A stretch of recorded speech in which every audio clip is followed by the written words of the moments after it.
10.000conjesús.net. Señor mío y Dios mío, creo firmemente que estás aquí, que me ves, que me oyes. Te adoro con profunda reverencia. Te pido perdón de mis pecados y gracia para hacer con fruto este rato de oración. Madre mía Inmaculada, San José mi Padre y Señor, Ángel de mi guarda, interceder por mí. Se suele decir, y seguramente has escuchado, aquello de que no hay peor ciego que el que no quiere ver. Y esto se hace más agudo todavía cuando se refiere a las cosas de Dios. Pero bueno, por fortuna, tú, Señor, lo sabes. Sabes que nos cuesta muchísimo entender el modo en el que tú, Dios, ves las cosas. El modo en el que tú nos ves a nosotros, Señor, esto nos cuesta muchísimo. Y encima, la soberbia nos hace creer que sí las entendemos. Es más, para colmo, lo poco que sí creemos que entendemos se nos olvida con una facilidad impresionante. Total, que estamos bastante mal. Pero por fortuna, tú, Señor, lo sabes. Y por eso, te tomas la molestia a veces de dar grandes rodeos para ver si entendemos, aunque sea de modo indirecto, eso que para ti es evidente y para nosotros no. Tú, Señor, con frecuencia prefieres utilizar el lenguaje de las imágenes para que el mensaje quede más claro, para que podamos evocarlo con mayor facilidad, o al menos para que no se nos olvide tan fácilmente. Hay un ejemplo clarísimo en el Antiguo Testamento, concretamente en el segundo libro de Samuel. Dios llama al profeta Natán y le dice: ve acá, Natán, tengo una misión para ti. Tienes que hacer entender al rey David de una manera contundente la gravedad del pecado que ha cometido. Como sabemos, David puso sus ojos en una mujer ajena, se acercó a ella y después, para solucionar su error, hizo otro error también gravísimo, que fue mandar a matar al esposo de esta mujer. Entonces Natán obedece dócilmente y se acerca al rey David. Le dice: David, ven para acá, te voy a echar un cuento. Había dos hombres en una ciudad, uno rico y otro pobre. El rico tenía numerosas ovejas y numerosas vacas. En cambio, el pobre no tenía más que una sola corderita, que él había comprado y criado, y que había crecido con él y con sus hijos juntamente, comiendo de su bocado y bebiendo de su vaso. La imagen es dramática, ¿no?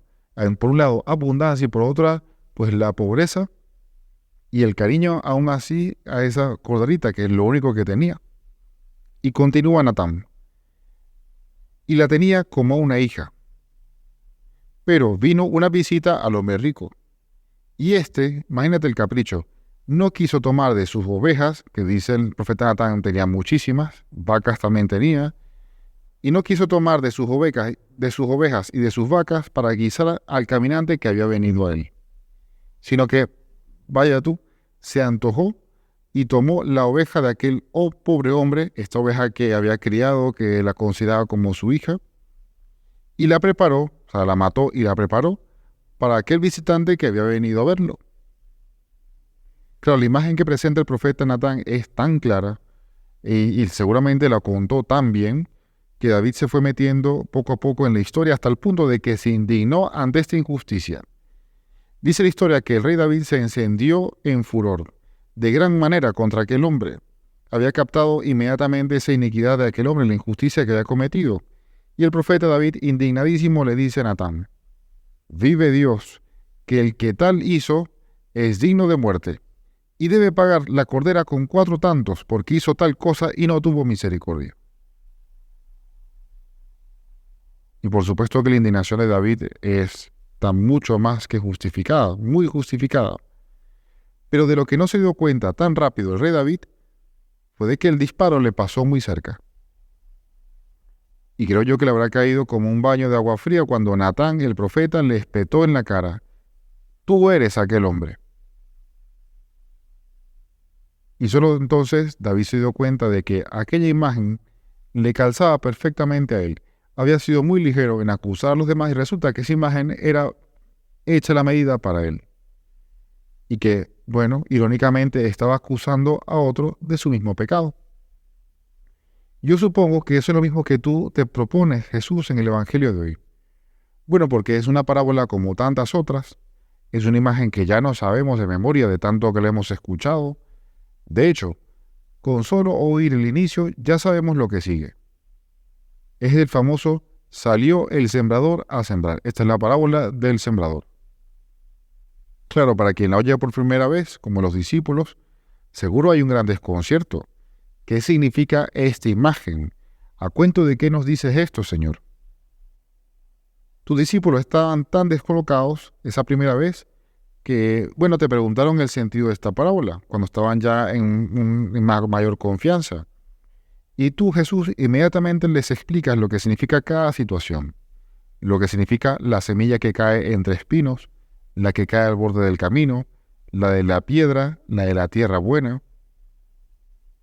Y también nosotros queremos entender, porque además de la explicación que nos das en esta parábola, que la recoge el evangelista, seguramente hemos escuchado muchísimas veces homilías que tienen que ver con este tema. O capaz hemos escuchado alguna meditación buenísima sobre este evangelio aquí en 10 minutos con Jesús.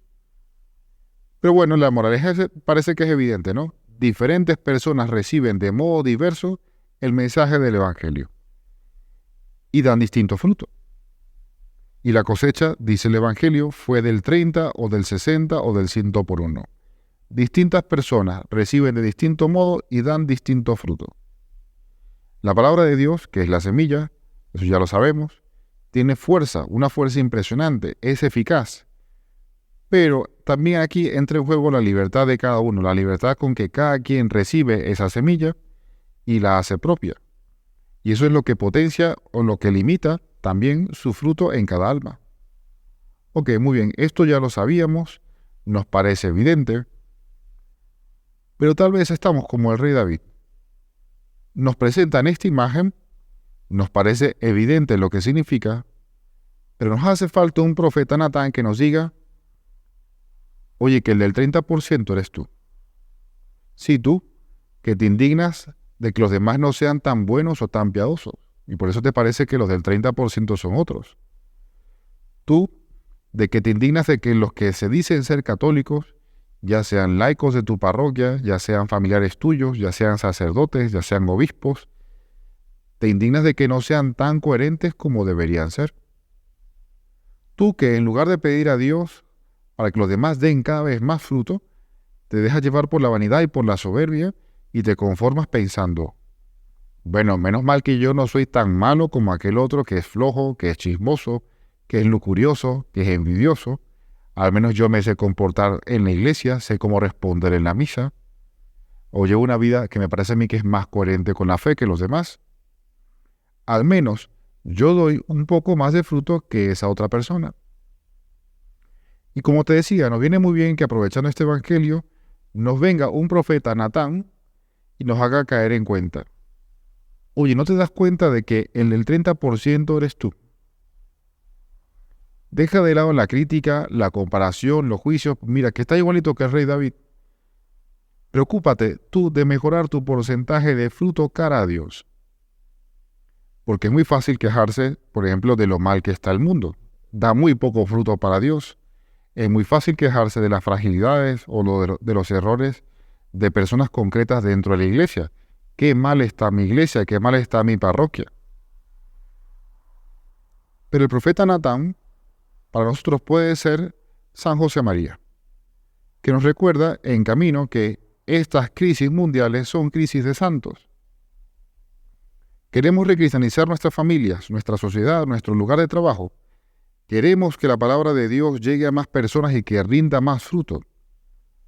Bueno, vamos a empezar por tomarnos nosotros la propia santidad más en serio, que no consiste en otra cosa que esforzarnos para que esa semilla de la palabra de Dios encuentre un terreno cada vez más fértil en nuestras almas. Bueno, tierra fértil, ¿no? Hay que quitar piedras, hay que quitar palos, que eso significa quitar el pecado de nuestra alma, quitar las malas inclinaciones, decidirse a limpiar el terreno. Primero, santo tú, para que esa santidad de vida influya después en los demás. Primero tú, más enamorado de Dios, para que después se pueda contagiar esa locura de amor a más almas. Primero tú, alma de oración, para que los demás después puedan acudir a ti y aprendan, casi con envidia de la buena, ¿Qué es lo que significa tener un trato de confianza con Dios? Fíjate que David necesitó una imagen, también necesitó algo de ayuda para ver, para caer en cuenta de que tenía que cambiar y convertir su corazón y su vida hacia Dios. Yo creo, Señor, que tú buscas exactamente lo mismo con nosotros y con esta parábola que escuchamos el día de hoy. Podemos aprovechar, ya tenemos la parábola, tenemos la imagen, pero necesitamos la ayuda. Vamos a hacerle a la Virgen, nuestra Madre, esa petición llena de humildad. Bueno, que si Dios nos hace ver que podríamos dar más fruto, no es para hundirnos, sino para animarnos precisamente a dar más fruto de lo que ahora damos a Dios. Bueno, le pedimos a nuestra Madre que ella nos haga más humildes, más laboriosos, más castos, más generosos, con el propósito de acercarnos cada vez más a ese 100% de rendimiento de fruto agradable a Dios en nuestras vidas. Te doy gracias, Dios mío, por los buenos propósitos, afectos e inspiraciones que me has comunicado en esta meditación. Te pido ayuda para ponerlos por obra. Madre mía Inmaculada, San José mi Padre y Señor, Ángel de mi guarda, interceded por mí.